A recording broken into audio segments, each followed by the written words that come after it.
Shalene, the Weave Pole Challenge, simply amazing to watch. This is an exciting head-to-head event where speed, focus, and determination are all on display. It's a fast run course where the dogs have to get through clean, and it's the first one to cross the finish line that wins. And it's still timed, as you mentioned, Shalene, but we'll go head-to-head, which puts a lot of pressure with those distractions in the Weave Pole course. Boo and Christina Brew, Haya and Kelly Colbert in our first heat. You have Boo on top, Haya on the bottom of your screen. Timed heats, as you said, getting up into the finals. So right here, right now, it's all against the clock, even though they're running against each other in this heat.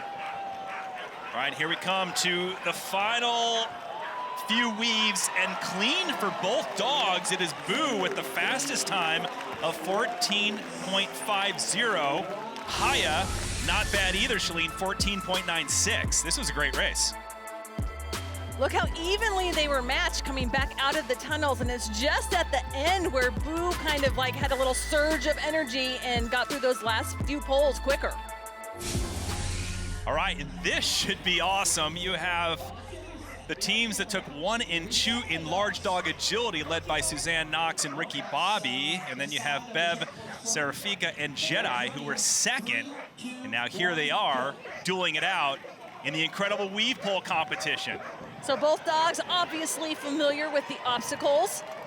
On the agility course at 6 or 12 weaves, here we've got 24 laid out, so they're supported by their handlers, both fast and both across the finish line. Wow, that looked about the same time from that angle. Well, Ricky Bobby had a 14.96, the fastest of the two, and Jedi coming in with a 15.09.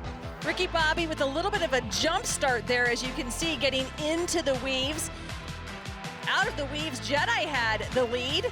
In and out of the tunnels, they were pretty evenly matched throughout this whole thing. It was a close race right up to the finish. Look at that. We're talking hundredths of a second trace of those noses crossing the finish line. All right, we'll see if those times can hold to get to the semifinals. It is Lori Ashbury and Spree, and then Diana Yars and Rush, heat 3.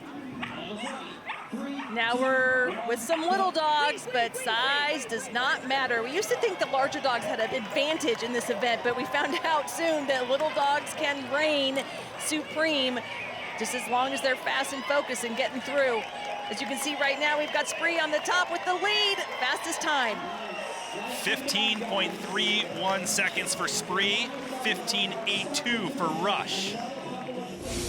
Notice the different styles between the large dogs we just saw and the small dogs. The small dogs hop through with both paws. The large dogs do more of a one-step. And it's all really based on the size of the dog, the length of their legs, and the training on how they learn to do the weaves.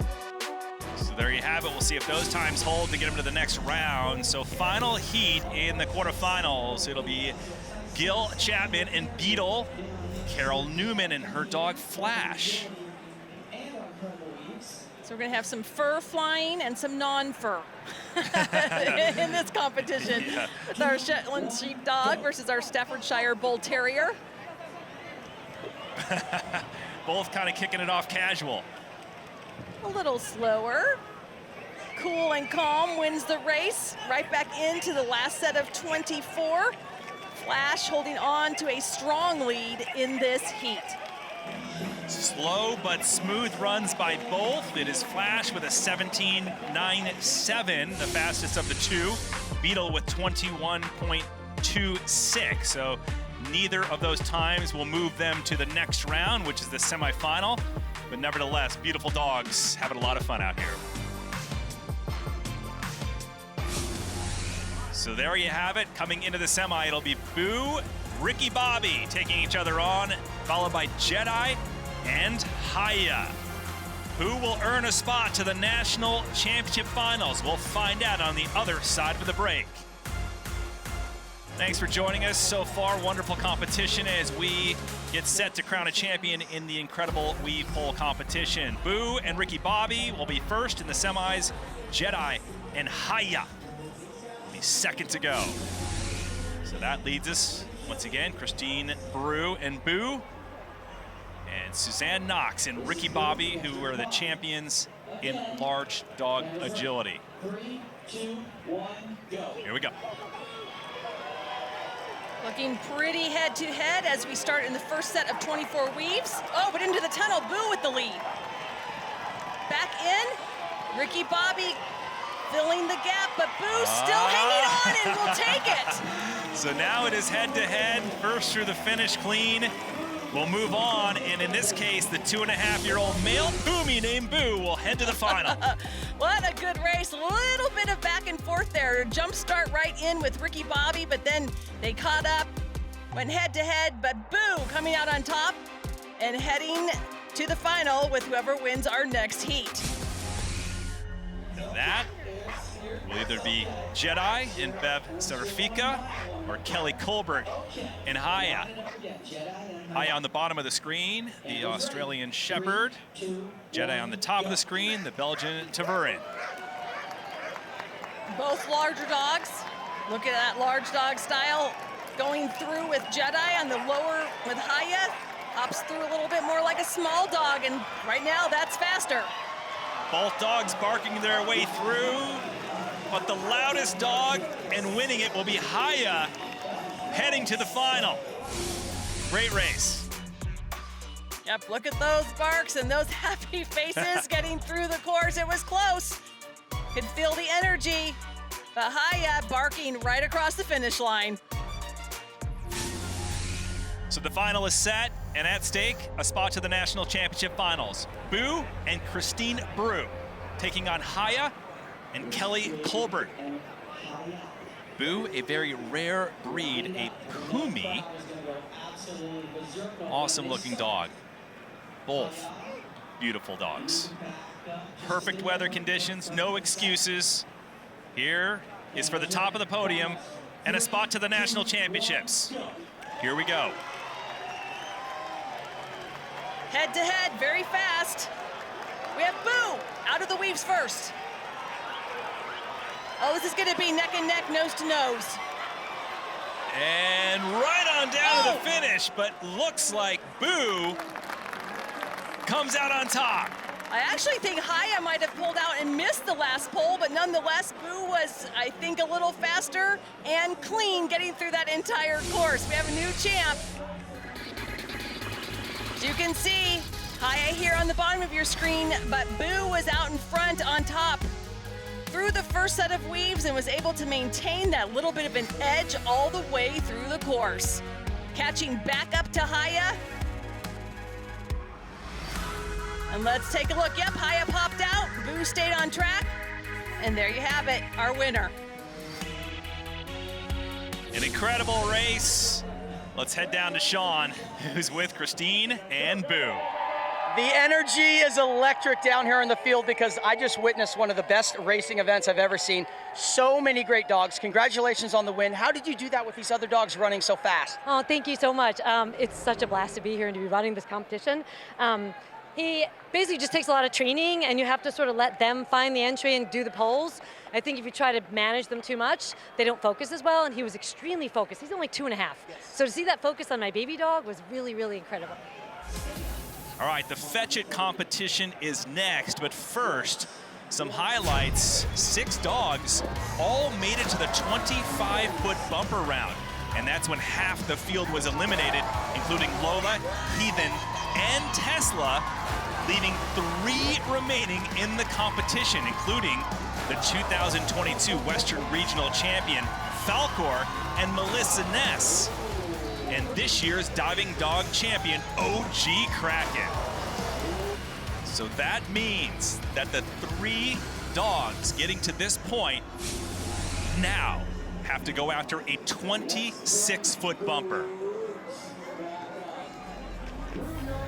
And first to attempt the 26-footer, Amanda Fleck and Groot, a 2-year-old male Border Whippet. Rescue dog, here we go. Not quite there. In Fetch It, that bumper gets moved out in foot increments. So while Groot got it down at 25 feet, this is now 12 inches further out over the pool. So a lot of the times the dogs have to readjust on that second jump. They'll get one more try. It's 2 attempts. Oh, just a little bit to the left-hand side, Shalene, barely. Yeah, you're talking height, you're talking distance, and you're talking having to line up directly to be able to knock that bumper down. So close, but yet so far away. So here now is Falcor, the 3-year-old male Malinois Whippets, and handler Melissa Ness, very strong competitors. And you hear the communication, nailed it. Knocked it down, and Shalene, just to reiterate, you don't have to catch the bumper. The dog does not have to take the bumper all the way down, just has to knock it off of there one way or the other. But impressive that it was caught. Falcor pretty much took that down, full mouth, no problem. Our defending Western Regional champion right there. OG Kraken, Genio McHenry.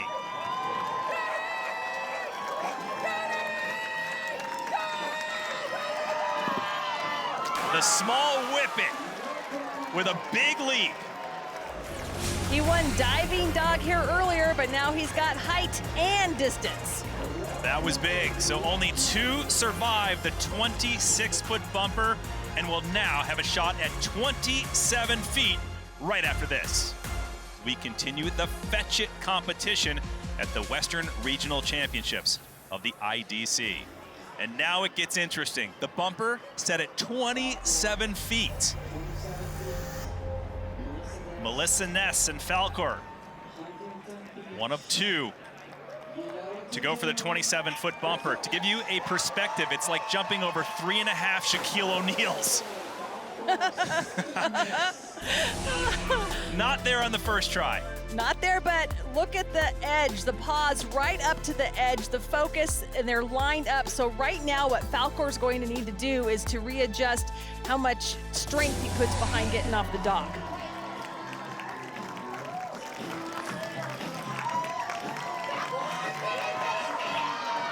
Got it, nice.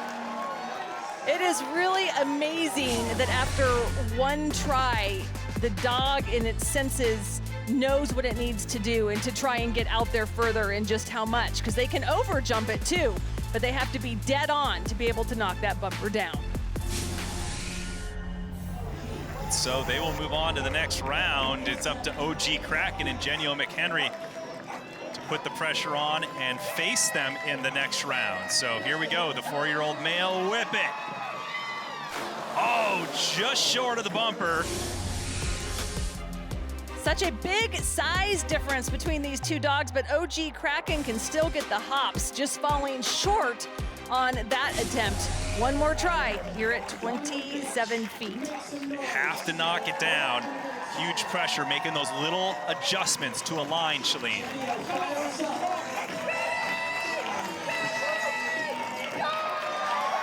To push it to the next round, no! OG Kraken just short. They took home the win in diving, but falling short here in Fetch It. And the victory goes to Falcor. 27 feet, absolutely massive. A very exciting event. Smitty. Yeah, thanks a lot, guys. That was so much fun to watch. The dogs were jumping so high. Congratulations on the win. You got a win last year. How hard is it to repeat here at Huntington Beach? It's always hard to repeat a victory in any sport, but this weekend was a lot because of the dogs and the caliber of dogs that were here this year. Oh my gosh. Such big jump of dogs now. You went to nationals last year. You're going to go back this year. You got second place, and you're jumping against Sounders, the world famous Sounders. How are you going to beat that dog and get the win? I don't know. I'm always the bridesmaid. I'm looking to be the bride this year. We're going to be passing out wedding invitations, I think. All right, hopefully we'll get the invite to that, Shalene, as we move back to the arena for freestyle flying disc. But first, other champions have been crowned already this weekend in large dog agility. It was Ricky Bobby and Suzanne Knox with a fast time of 33.82. They're heading back to St. Louis. And incredible diving dogs. We saw the team in Fetch It, Genio McHenry and OG Kraken. They had the longest leap into the Purina Pro Plan pool with a distance of 31 feet 6 inches. Absolutely huge. And in the incredible Weave Pole Challenge, returning Western Regional champion Christine Brew brought out her new dog Boo and took on Kelly Colbert and Haya in the final heat, and will head back to Purina Farms. And of course, more champions to be named coming up. Freestyle flying disc dogs take to the sky here in Huntington Beach. Spectators and furry fans having a great time. Perfect weather conditions, which is key for freestyle flying disc. A few routines already took place, but we have your back on a few of the highlights from those rounds. Brian Smith and his 7-year-old female border collie Evie with a great score of 93.66. Outstanding routine. Next in the Purina Arena, we saw Brittany Jordahl and Tenzing, the 6-year-old border collie, coming in with a 93.62. That was a fun routine to watch. And then it was Tuesday, Madhavi and the 4-year-old male Australian cattle dog named Rocket with a 92.96. And then we had Brad Denny and Maya, the 9-year-old mixed breed, out into the Purina Arena with an impressive 95.53. So Brad Denny, the score to beat. 2 competitors remaining, and one of the strongest we've seen over the years. It's Kirby McElveen and her dog Flair this time. She's had several dogs over the years and multiple podium finishes with different dogs. And she's from California. She knows how to deal with this wind coming off the coast. Great competitor. And getting the home crowd all jazzed up. She's definitely experienced. It's been fun watching her grow up over the years at the Incredible Dog Challenge. As you said, working with different dogs, and the whole key out here and what the judges are looking for is how you showcase your dog's abilities, their athleticism, their way to be able to move and work around the field, and their confidence in the routine. And she does a great job at all of that. She has great flow. When the dog leaves her to go get that disc, she's already picked up the rest of her discs, and she's ready to do her next set of moves, which is definitely a skilled thing you see with longtime competitors. Not easy to do, and they wrap it up with a 96.13. So Kirby McElveen in a familiar position, the top spot, first place so far. Vault moves like this take a lot of training. You want the disc to be in the air before the dog makes contact with your body, so the dog can judge how far to push to make that catch. Young A.J. Juneman makes his way out with Whoa Nelly, and after a number of rehoming and adoptions, Nelly finally found her forever home. Her foster reached out to us. We didn't know him at all. He just messaged us and he's like, I saw your videos with your other dog. This is your dog. You're taking her. And he's actually like, well, we'll drive her down for 90 days. And if you don't end up liking her for any reason, we'll come back and we'll come get her from you for pretty much no effort on our part. And well, safe to say that we kept her for a little more than 90 days, but we've had Nelly for 3.5 years now, basically as much time as I've been doing the freestyle disc. Overall, it's been a little interesting taking her in. She definitely has not come without challenges or kind of that issues from her past, but I'm her boy and we've kind of built this bond over Frisbee, and it's amazing to see what she can do out there. Especially training for disc and especially leading up to things. The nutrition that comes from the Purina Pro Plan foods is really essential for making sure she's healthy. She's building those muscles so she can make those big jumps and big leaps and kind of have that leeway in her muscle to make sure she's not getting injured. So this is our first time at an Incredible Dog Challenge, and it really means a lot, especially to bring her here. We'll go out there, she's gonna leap, the crowd's gonna go wild, and it's just cool that such a gem of a dog can come out of a rescue like that and provide so much entertainment. And as we always like to say at the Incredible Dog Challenge, people and pets are better together. But a lot of pressure. His first time at the Incredible Dog Challenge, Lee, coming up after Kirby McElveen. Not easy. No, it's not, but a great choreographed routine. He really highlighted Nelly's strengths throughout. He's also shown a lot of different tricks and flips and holds on the disc, all things that will score very well. And it does score well. The judges loved it. The college student, A.J. Juneman, and Whoa Nelly with a 96.37. That is what you like to see, and those throws like that, the time timing, the spin, the placement, it all adds up to points on the judges' sheet. The rookie to the Incredible Dog Challenge, A.J. Juneman and Whoa Nelly getting an invite to the National Championship Finals. What a story. Sean. Hey, that was so much fun to watch. You have some of the best Frisbee handling skills I've ever seen in my life. The difficulty of throws, everything was going on. Talk about your routine. Yeah, so our routine, especially because she's full Australian Shepherd, we got her from a Border Collie rescue, which is pretty funny.